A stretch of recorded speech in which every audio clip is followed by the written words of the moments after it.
I created 3 completely unique assets, watched about 3 hours of coding tutorials, and spent approximately 15 hours just writing code. And I deleted it all. So the first question is obviously, why would I do that? Well, the short and sweet version is that, number one, I was trying to create a mechanic that was far out of my league. I do not even have the beginning knowledge of how to implement this tool. So number one is just practical reasons, because I can't figure it out. But the second, and I think more important reason, is that it doesn't fit with the theme of the rest of the game. You see, I coded a rocket scene to add to my game, and I thought because I had all of these playground assets shaped like a rocket that it would be kind of foreshadowing or something for a rocket later in the game. But the heart of my game is not an interactive flying simulator. It doesn't have any other vehicles. It doesn't have any other space themes. So this idea of a rocket was purely to scratch the itch of, could I create this? And the answer to that question is no, I could not, and I should not have really tried. I have a game design document that is pretty clearly laid out the theme of what I'm doing, and rocket ship was nowhere on there. So first I want to talk about kind of the second question that comes along with this topic is, how am I okay right now? I am pretty fortunate that I've only wasted, let's say, a work week, like about 40 hours. But it's pretty common for people in creative projects to lose hundreds of hours of what they've been doing. So the first thing that I had to accept is that I am not a super indie game dev. I'm just a regular guy trying to learn this hobby. Now I say that because the concept that I was really struggling with to get this mechanic working is something called Euler rotation physics. Now, if you guys know what this is, you probably already understand the concept better than I do. Because realistically, it is a beginner game dev topic. And yet, it is a very difficult concept to learn. I was doing the inevitable comparison where I should understand this concept, and that's just not true. But that comes into my second point. I fell in love with my game concept and not my game mechanics. I think this is a very difficult abstraction for a lot of game devs to make, because sometimes, especially like say with a platformer, the game mechanics are a huge piece of what your game feels like. And even in my game, I would say that's true. But the core mechanics that I'm working with is player choice. So all of these auxiliary additional mechanics aren't really going to affect the overall game. Because at the end of the day, games are stories. Even games that don't have a story have stories. For example, my wife plays The Sims. The Sims is a game where you get to create the story.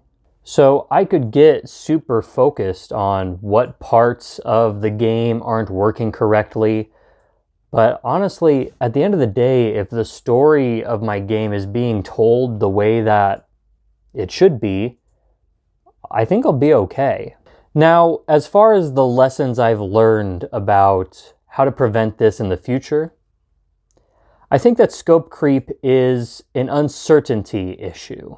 So in my case, what had happened is I had finished basically the first main area, and I was kind of brainstorming for what should be next. I had some ideas, and I, in my mind, was thinking, oh, I just spent a lot of time making rocket assets. Let's make a spaceship. And that's what I mean by an uncertainty issue. I had a handful of ideas, and I just wasn't sure the right way to go. So instead of giving it a little bit more time and thought, I just went with the first thing that came to mind. And that would probably be okay if it was more of a prototype. But since the prototype of what I was trying to do required complex understanding of things that are above me, I probably should have committed more to other prototypes first. And I think this is the mistake that a lot of game devs make. They're looking for more motive or choice for the player to have. And since that's such an abstract topic, they'll pick one lane to go down, and they'll go down it all the way before they realize that's the wrong one. To solve these kinds of issues, we just make dirtier, grosser prototypes. Because I'm sure if I made a scene where you just move the rocket back and forth, up and down, I probably would have tried it for a day or two and then realized it wasn't going to work. The other thing that I've noticed is, at least from what I've seen, scope creep happens after completing something. And I say that just because I think that's the most vulnerable stage for this kind of thing to happen. Because I think it's very rare for a game dev to start their whole game on one trajectory and then take it back all the way to the beginning. I think that for the most part, if we've spent some time to write it down, get the core concept, the core mechanics, that's already a pretty firm direction. So a lot of these questions start to happen with what happens after the core mechanics. And in my case, what happens after I complete the first area? And the last thing that I've learned from this experience is that scope creep actually helps you find focus.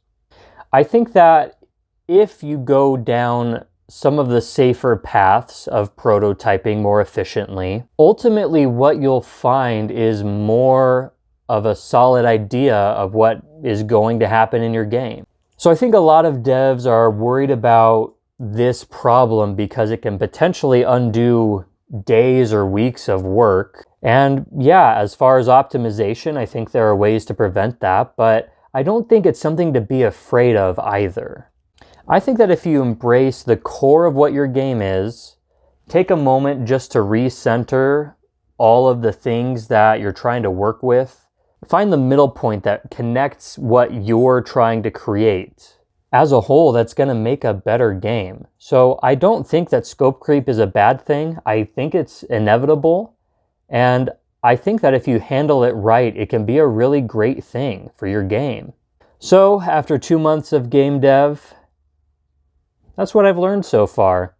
I'd love to see the projects you guys are working on, and if you have any experience with scope creep or any other common game dev issues, let me know. I'd love to talk about it.